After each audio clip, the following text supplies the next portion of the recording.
Mr. Board President, members of the board, members of the audience, pleased to be here in advance. Happy Thanksgiving to you all.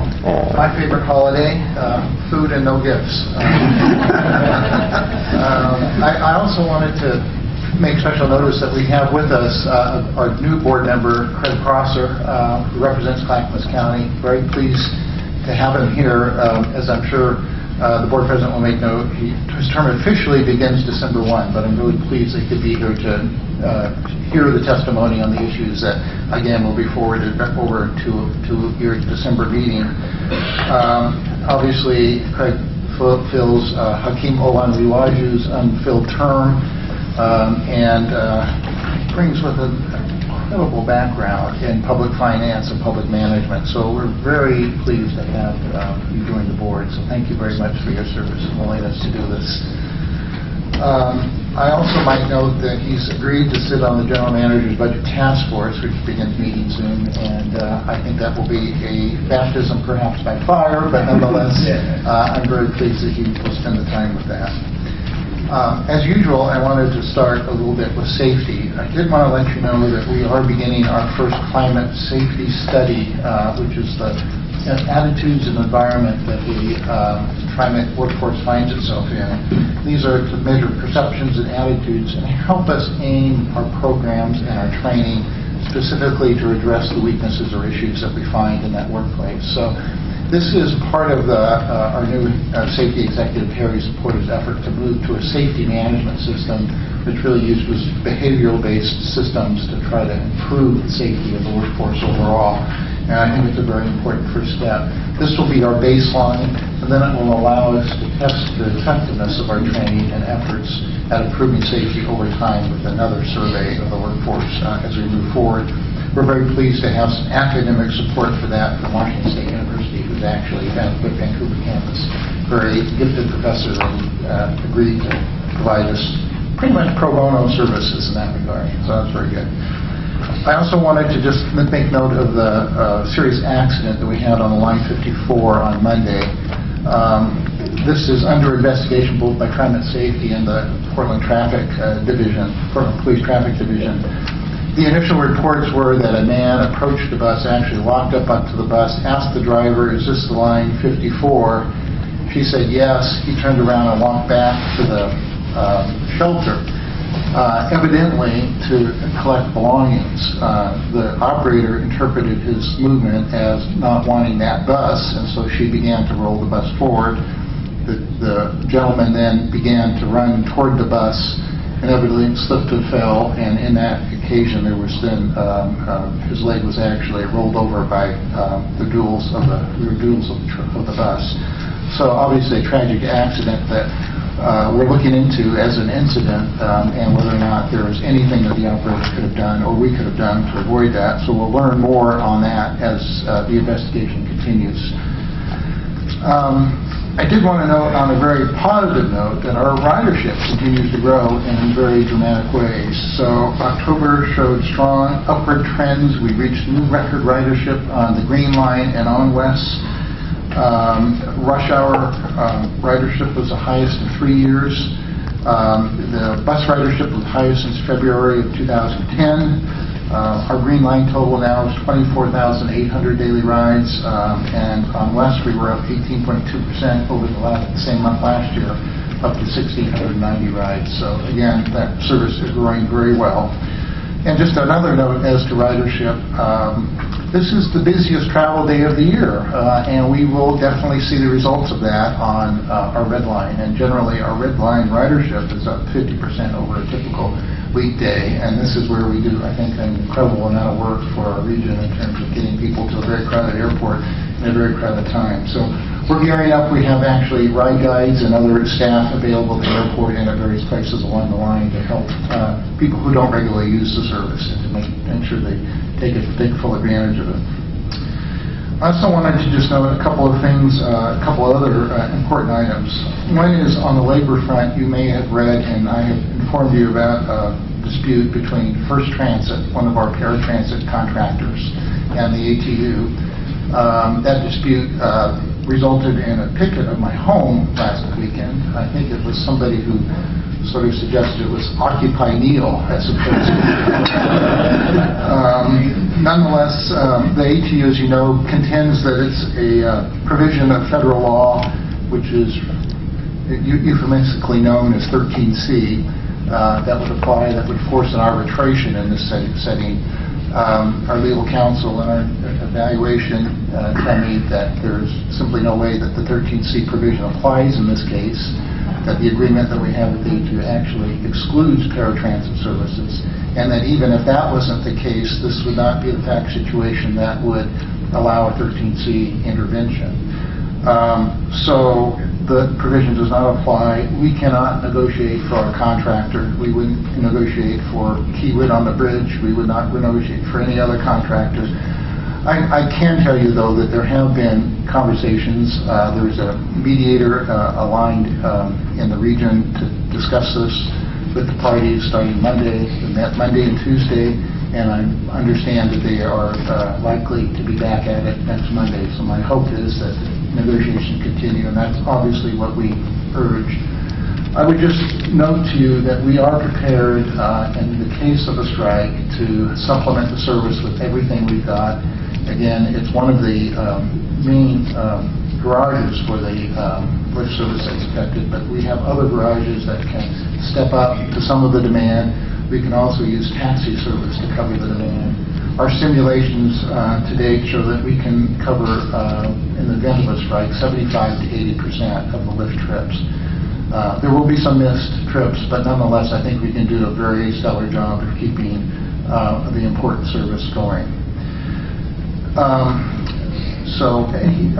Noticing perhaps a question. Yeah, Mr. Chairman, if we can get, is this the only outside contract you have? Trimet has with this service, this First Transit? We actually have two contracts, if I'm right. In this case, actually, First Transit is the incumbent in both of them. So it is only one of those First Transit. And they are competitively bid. You might remember voting on awarding these contracts. Every 5 years, we competitively bid them. So First Transit is actually a parent for both of the subcontracts. Right. And I would say that there's also, as I understand, two of the lift stations or garages are organized with ATU members. It's only one of those that's affected by this issue, this labor issue. And there's another third garage which is not organized. So that's how we have the ability to fill in, if you will, with other services. And Mr. Chairman, I just want to say it's a shame they would pick at your home. I don't agree with that. We tell them that it's not necessary to go to anybody's home. I mostly feel sorry for my poor neighbors. I'll remember not to move it. I did want to also issue a statement here with you about how seriously I take the issues of customer complaints, and you've obviously seen much of the news coverage associated with the Line 57 operator and that operator's particular history. We now have, I would first say that as long as I've been at Trimet, there's been a very difficult problem about how to translate customer complaints into actionable progressive discipline. And I think that problem has been pervasive for as long as I've been here, but it's one that I will tell you right now that we are aimed at fixing. I've asked our new labor relations executive, Randy Stegman, to lead an internal work group to actually fine-tune the policies and procedures that allow us to connect these issues, verify them, and then move quickly and with thoroughness into the progressive discipline steps that our contract currently allows. We have excellent information now that's collected from our customers. Indeed, if an urgent issue comes across the line, we are immediately in touch with our customer service representative, immediately in touch with dispatch, which then sends out supervisors to address the situation immediately.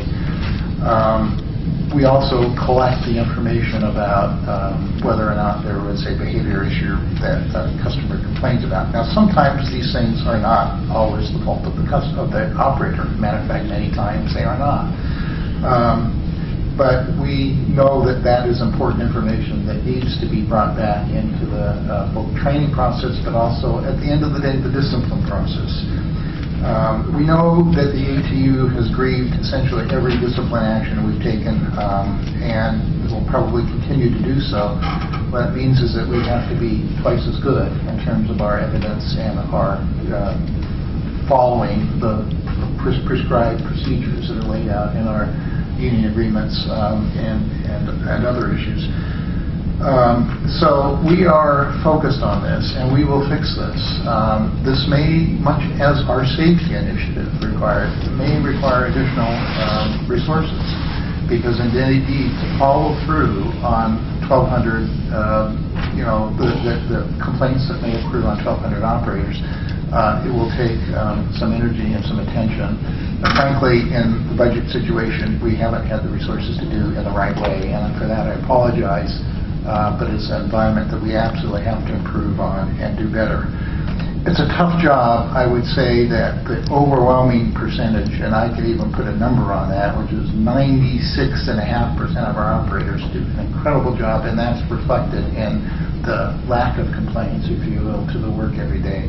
But we do have a number of operators that frankly are needing additional either help in terms of training, but also at the end of the day, it doesn't do any good unless there's discipline at the end of the line. And so that's what I'm absolutely committed to making sure occurs in those situations. It has to be just, it has to be procedurally right, and that makes it sometimes difficult to follow through on in all cases, but we have to step up to it, and my commitment to you is that we will as an organization. Also wanted to note an issue that many of you were concerned about, which was the delay in releasing a video from the incident at the Expo Center where the train hit the barrier. I asked Jan Trimet to lead a little effort to look into this and the release policy that we have.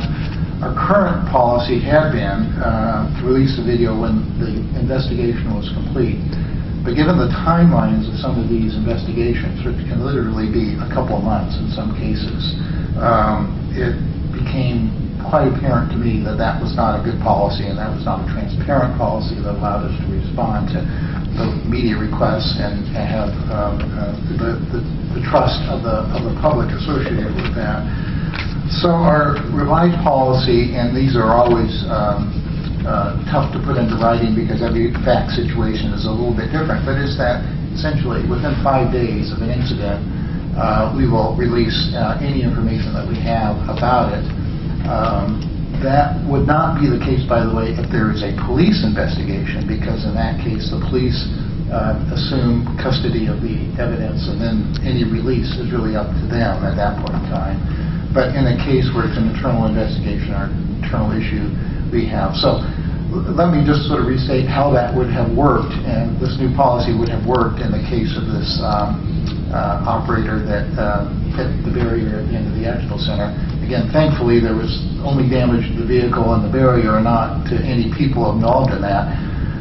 But if it's an issue, if it's a service disruption that would have been of some magnitude, we would immediately put out a short notice to the media.